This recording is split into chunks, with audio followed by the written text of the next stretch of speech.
welcome and thank you for joining our Music for Global Change broadcast with founder and music ambassador Skyler Jett and presenter Tom Bryant and Ryan Shewchuk. And our special guest today is Sandra Godley. Okay, welcome to the show, Sandra Godley. You were born in Bristol to Jamaican parents and grew up listening to Aretha Franklin and Sade. You are now a media personality and broadcaster for the BBC. You're also an award-winning singer and songwriter.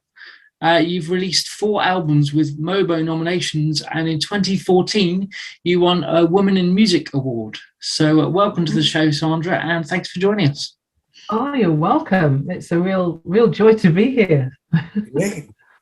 Wonderful. Well, tell us more about yourself. Oh my gosh. Well, I'm married. I have 2 amazing children, and they're kind of grown up now. One studying law, and that's Francesco, and then my son is married and doing really well in his industry. So I'm kind of footloose and fancy free now, having done the mum bit. To go out and carry on living my dream. And music has always been part of my life, but now it's kind of full time, and it sits under a banner of what I call communication. So you're either going to hear me singing or speaking through radio or things like that. So yeah, I love it. Brought up in church, very typical story, to go to church and sing.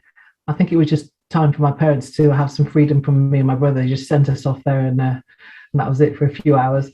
But learnt my craft there, and grew up listening to all sorts of music, including gospel music as well.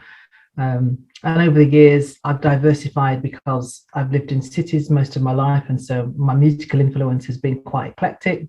My singing teacher was an opera singer, but I hung out with people who were Rastafarians or Christians or love different genres of music, and so that's the fusion of who I am and the background of music that I love singing, just about any kind of song really. Yeah. Wow. Now, do you play instruments as well? I play a bit of guitar, so that's kind of what I use to structure my songs. And it's just nice to be able to grab that, sit in a field and just go for it, just have some moments on my own, just kind of, I love jamming with my guitar, so that's my little baby. Yeah, I love doing that. I was just gonna touch on your obviously you're a broadcaster with the BBC, and as people may or may not know, you actually recently interviewed Skyler on your show as well. I think we have a link to that. Certainly you can listen again, I believe, and listen to that show. So how did you get into the broadcasting side of things? Is that something you always wanted to do, or just something you fell into? How did that come about? A bit of both, really. I mean, I was singing since the age of, I don't know, and writing songs from the age of around 13, 14. And I guess I like media. I mean, if you're going to try and push yourself with music, media is going to hit you at some point. So I started to like, not so much the telly stuff, because that's about, you've always got to look a certain way, but radio, you can rock up looking like anything and just communicate. And I loved the medium of radio because it means you have to paint a picture for the listeners. And I thought that was a really clever way of communicating anything, music and song. So had a desire for it, but really it's only in the last sort of 15 years that I went for it in terms of trying to develop that. And I was approached by a good friend of mine. He wanted to set up a community radio station and said, would you help me? I said, yeah, I've been thinking about radio for a while. Yeah. And so I became a trustee of this organization, and it was a media organization, but one arm was radio. And it meant that we could go out into the community and get kids to come in and learn how to present and produce. And it was an amazing time, and we did really well with that organisation. And as a trustee, I actually said, can I jump off the trustee board as well and become a presenter as well? Because I want to learn how to do that. So I did that, and I learned what a producer was all about, understood how to put a playlist together. And then the whole thing about planning a programme for listeners was something I developed. And throughout all of that work, at that station, we ended up getting what's called a Queen's Award, which is where the Queen kind of recognises community groups and the work that they're doing.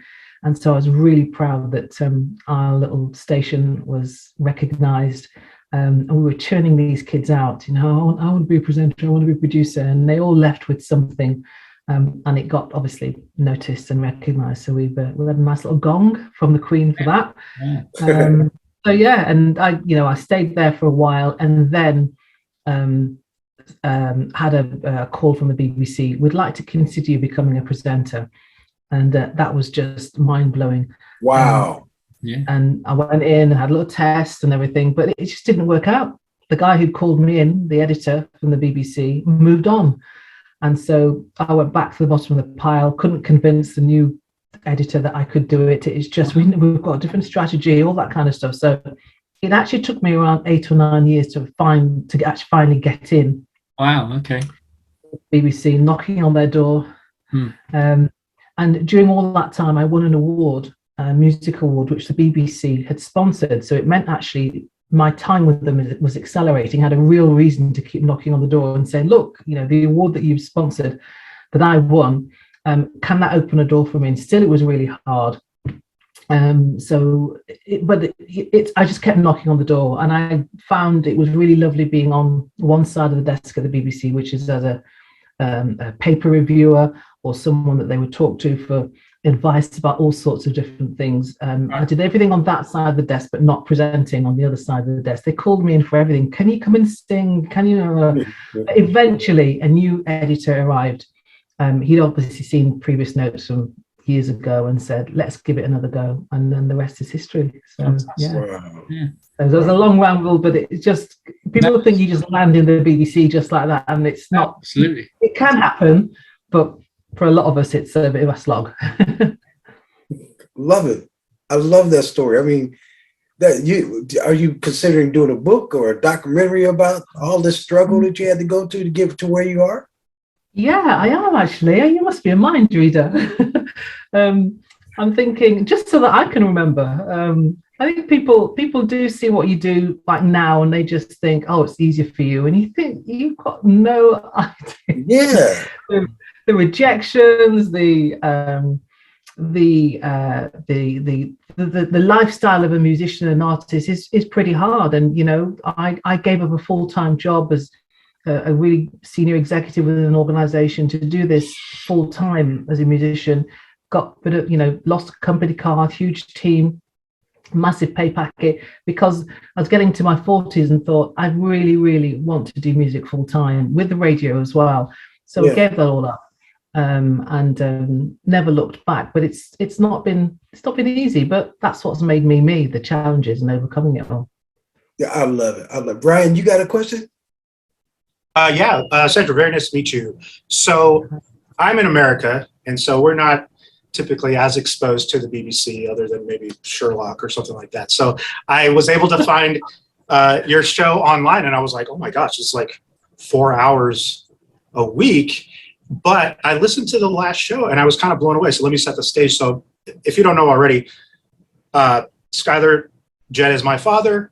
We recently met over the last few months through DNA. We were actually reunited for the first time. And so I'm listening to your show that just happened over the weekend. And you sort of had a similar type of experience, right? Like you found like a long lost relative. So can you tell us a little bit more? I couldn't have written this at all. The BBC have a massive music show that they have. They run it in major cities because it's massive. It attracts around 40 to 50,000 people at these events. Huge. And they chose to come to my city, which was great. So that happened, and I was there backstage interviewing a lot of the big pop stars. It was fabulous. It was amazing. And just come off a 4-hour show, like you just mentioned, with my co-presenter. We were just going to try and leg it across the car park and get some food. That's all we were bothered about. And I heard a girl call me, and she said, "Are you Sandra?" And she came up to me, and I honestly just thought, it's a lovely fat person who's heard me on the radio. I need to give her a bit of time, but I'm hungry. I need to go. But trying to say hi, thank you very much. And she said, "Do you know?" She mentioned a name. And that name was my brother. And she said, "I'm his daughter. So you're my auntie." And we're standing in the car park. She says this, and there's like tumbleweed running across the car park. It's like, I expected, like, I don't know, it was just the most bizarre scene. And thankfully, my boss was walking by at the same time. I dragged him in and I said, "You need to listen to this. This is weird." And she said, "Yes, you're my auntie. I've been following you and I haven't approached you. Been a bit nervous about doing that. But there you were standing in front of me, walking across the car park, and I had to say something to you." And I was like, "Right, okay." Now, if you know anything about the West Indian culture, lots of us have half brothers and sisters that we discover throughout our whole lives. It's just the way that it is. So I just thought, well, this is lovely. This is a girl that she's my niece. I don't know her, and it's just another story. I'm discovering brothers and sisters and cousins all the time. So I just thought, okay, that's fine. And I said, but hold on. I know why I'm here. I'm here to do, be part of the BBC. I said, well, why are you here? And she then said, well, I'm going to be singing with one of the biggest pop stars here in the UK who's about to go on. Tom Brennan is his name. And we just kind of lost it. And all of us were standing in a group saying, what? So that's the story which you kind of heard on the radio, which the BBC have already picked up and have put it on their big broadcast channel. Because the chances of that are just amazing. She then said in the interview that she's still working with Grace Jones, which leveled up the conversation even more, and a whole host of other people. So yeah, that's the story you're referring to. But I love the fact that you guys have connected then. Yeah, I actually found him through DNA on Ancestry.com. And so it was an incredible experience, really. I wasn't necessarily looking for him, but it was just coincidental, and we've connected since then, and here we are today. You know what I mean? I'm hoping to come over to the UK and us finally getting to meet in person here. So. Yeah. I feel like interviewing you both now. Let's just switch the tables. No, we love that. I mean, Bryant, that was 44 years ago when I met his mom, and never seen her again after that, right? Yeah. And yeah, we were both 21, and I was living in Canada, and when Ryan contacted me, he said, "I live in Canada. I say, "Where though?" I live in Toronto. I said, "I ain't never been to Toronto," right? And then come to find out, the next province next door, is Manitoba, where I lived at, and his mom was coming over there clubbing, and I guess we met in the place. I played in a hotel 6 nights a week, 5-star hotel, really, really nice, right? And I was the only Black guy in the hotel, right? And so I guess we met. I'm looking forward to seeing her again. I mean, you know what I mean? We're just talking. So, but I mean, when you see the story, when Ryan really starts telling, I mean, this is something I think could go on the BBC for sure, right? Because people like a story like this, what? 44 years and you finally find your father, right? There you go. So. Well, you know what? I'm going to have to try and think of something, because we're already connected and you've already been on the show, and to sort of move your story on and to see the similarity between that and what I'm going through. You can't write this stuff. So when I heard your show, I was sitting there going like, wait, this is like that serendipitous meeting. You know what I mean? Yeah. Well, when I talked to my producer, who you would have talked to before, Skyler, she's just going to fall off the chair. It was bad enough for me telling her about my situation. So watch out. Let's see what we can do. So are you musical then, Ryan? Have you got that kind of... It's funny that people ask me. So I'm an artist. So I grew up around the arts and photography and drawing and things like that. But yeah, even my dad's asked me, he's like, "So can you sing?" And I go, I mean, before I met you, I think I could sing on karaoke night, but I don't want to. I'm not trying to toot my own horn. You know what I mean? There's got to be I got to stay in my lane. Yeah. But yeah, we're definitely, we definitely have a lot of similarities that people have even, other than the looks, right? And I'm sitting there going, when I even saw photos of him, I was like, oh, this is eerie. You know what I mean? Because I was like, I wasn't looking for him. I just, things just started to add up. I mean, listen, I'll come to the UK. We'll go to a pub or something. We'll get a couple pints in me, and then I could sing. That's the We'll do it that way. That's the gist there. That's the promise. That's the promise. I can't wait for that. I'll have to make sure my recorder is on. Amazing. Now, Tom is a singer for real, though. I am, yeah. Yeah, he does that for a living. See, so I don't do that for a living. God damn, doesn't pay yeah. the bills. No, I do it for fun. No, I'm a harmony singer. I sing in a barbershop chorus and have done for 32 years or so now. Oh, wow. Yeah, so 4-part harmony. Where are you based then? Where are you based? Where am I based? I'm in Bournemouth. Skyler's in London, so I'm in Bournemouth. And yeah, so yeah. Mm-hmm. This is so cool, right? That we could do this like this, right? We couldn't do this before. You'd had to be in the same room or you couldn't pull it off, right? TV news is doing it like this now. The real BBC, you know, especially when the pandemic was in, they couldn't be in the place at the same time. So, you know, this is the new format. And I think it's cool because we're saving a lot of gas. That's true. Yeah. We're saving the planet. We're saving the planet as well. So, it's amazing. I feel like I'm in the presence of giants. This is incredible. Oh, we fooled them again. So, do you write as well? Oh gosh, yes, yeah. I was trying to work out who's interviewing who. This is one of these amazing conversations. So yeah, I write. So like I was saying before, I'll use my guitar quite a bit to sort of use as a basis. But now also, you know, I'll try and get into using a lot of the Logic Pro packages, etc. Because things have moved on. And if I'm working with a producer, often I'll get the idea in my head. I might record it, hum it, use my guitar, but certainly getting a package out like Logic Pro or whatever, GarageBand, you know, you can actually formulate the structure of a song quite quickly. Yeah. And the first thing they always say to me, you know, what does it sound like? Who are the influences that you can hear with this track? Where are you taking people? So I use that quite a lot now. And I will send that as a demo, a very rough demo with some vocals on, and then just watch these people just add their beauty to original creation. So yeah, I'm writing all the time. I love working in my community. So I've done a couple of songs. One was for to celebrate the wedding of Harry and Meghan, which was an idea of creating a song as a wedding gift. I have to send you that link. That's online. And basically, we sang that song on a big show here in the UK, a BBC show.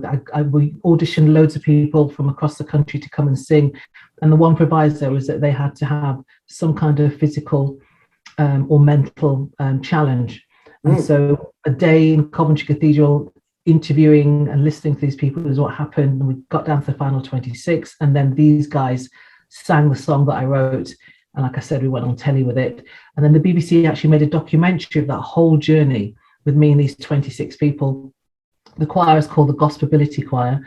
And you can kind of Google and find out lots about that. And a lovely 30-minute documentary, which literally went global and was an amazing, just a kind of legacy of people getting together who'd never perhaps sung before. And wanted to create this song as a gift. So yeah, we've got a lovely letter from Prince Harry. Thank you for doing it. So I do things like that. I've just done another song for a parade for a choir that recently formed, and just wanted to help them send a message. And I was commissioned by the city to write a song which is called Together, and it was just sort of representative of what our community is trying to do. And these are multi-faith communities. It's not about one person, faith and religion being the only thing we talk about. I have to just kind of start at the level of we're all humans. We all have one thing in common. We want to live, want to live well. And I start the conversation there and then move on. So that's a song that I've just done, which I'm going to hopefully re-record. I'm looking forward to hearing that. And then I have two other really cool outlets for you that I'm going to throw at you. Okay. I'd love to get you. I own shares in a magazine out of Ireland, and I'd love to get you an interview with this magazine. Oh wow! Yeah. I just got all the Titanic singers, including me. They're coming on. We got directors from Star Wars, all kind. You know, we got one coming out. It ends next month, but I want to get you in the December issue, right? And I'll turn them on to you because you'll love the layout of this thing. And then a dear friend of mine who was just on a few minutes ago, she tapped in. She does women empowerment books. Oh, wow. And I'd love to get you, an article in her. I was just talking to her about that. I'm gonna bring some people, some powerful women, and it's so. What I love about it, the last book we did, I mean, she wrote it, but I was so involved in it, and I just love to see the young ladies read this book about all these powerful women, because they go, that's what I want to do, and I finally got somebody that can talk directly to me, because my parents don't know nothing about it, right? And we had the ambassador for South Africa. She just missed out. She's going to come on in July, but she was the ambassador for Mandela, right? So I mean, it's these kind of stature of people, women, that's coming on this book. But I want to get you in that book, and I want to get you in this magazine. So, wow, okay. If that's okay, I don't. Yes, that'd be lovely. That would be amazing. Yeah. And then, so I'm going to ask you to write. Now, maybe you've already done that. Some social conscious music, right? Yeah.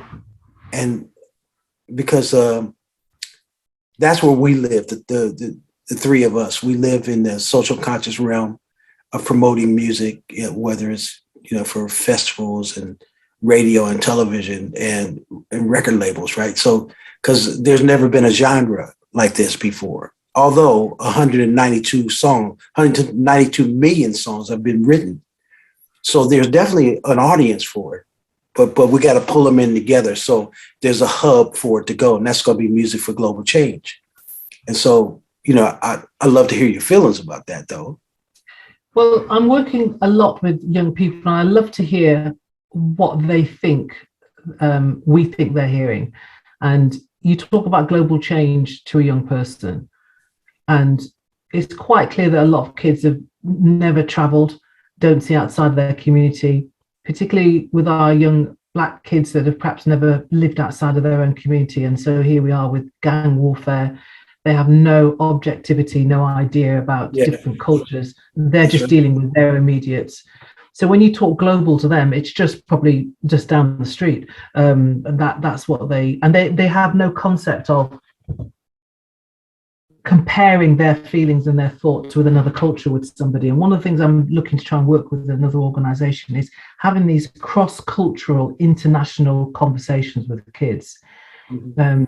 You put a word in the middle, global change, with somebody from kids from Nashville and some kids from UK, and you'll get all sorts of interpretations of what that actually means.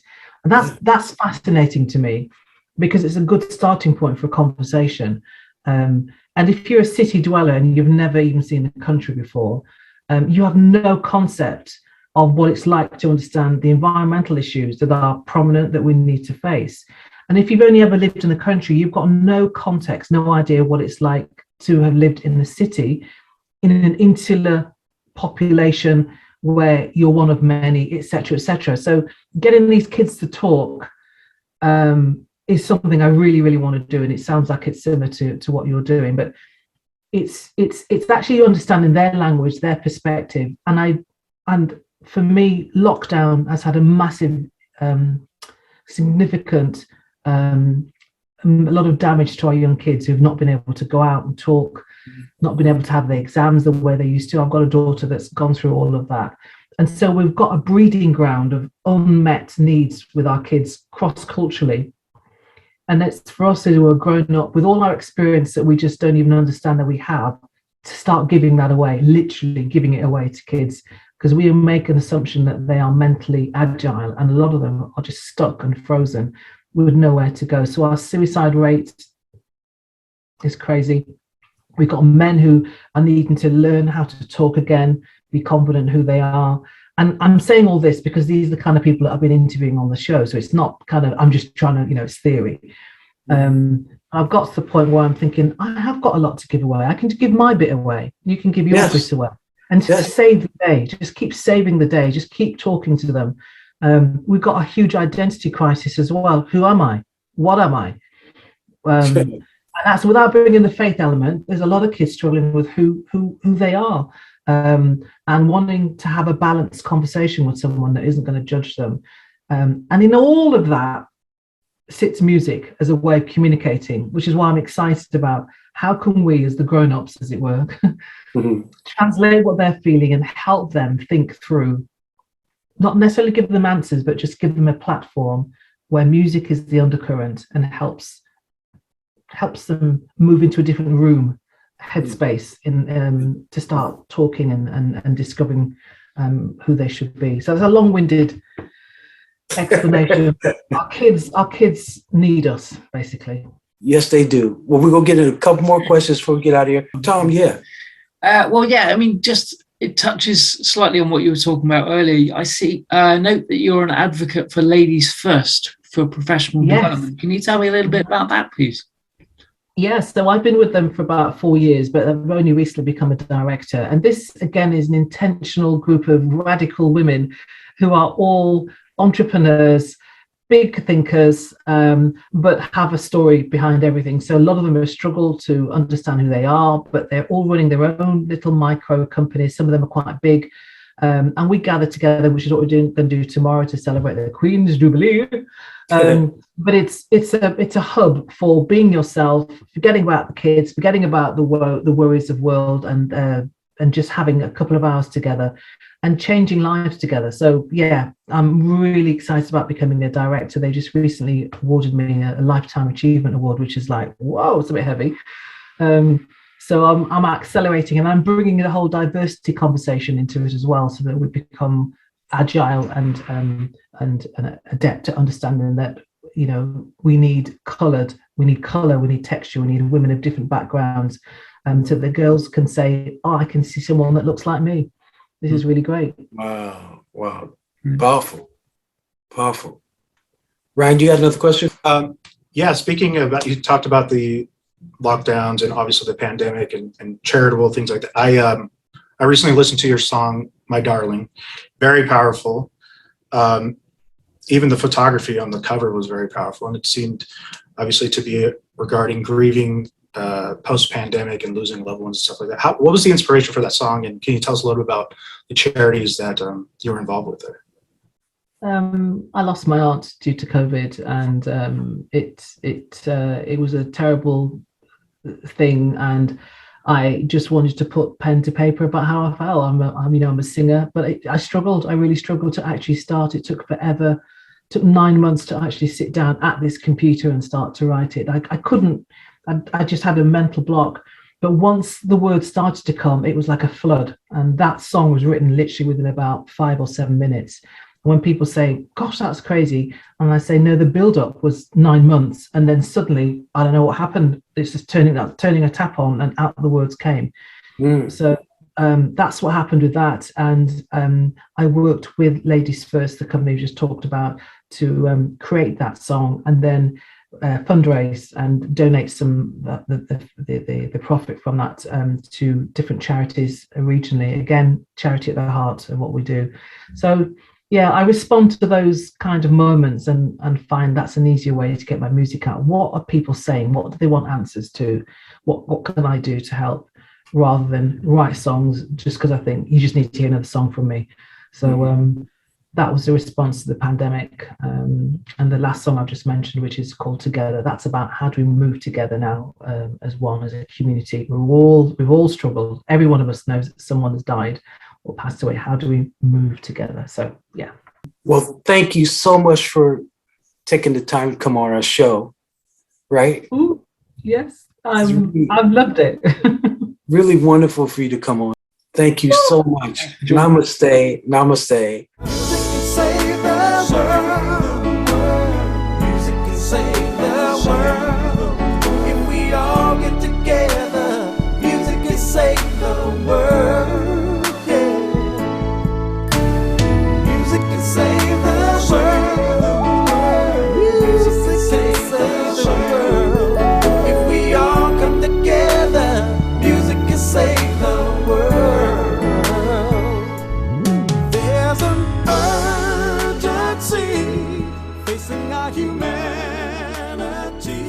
Thank you so much for watching. To stay up to date, please click subscribe and hit the bell. You can also join our group on Facebook and find us on LinkedIn and Instagram.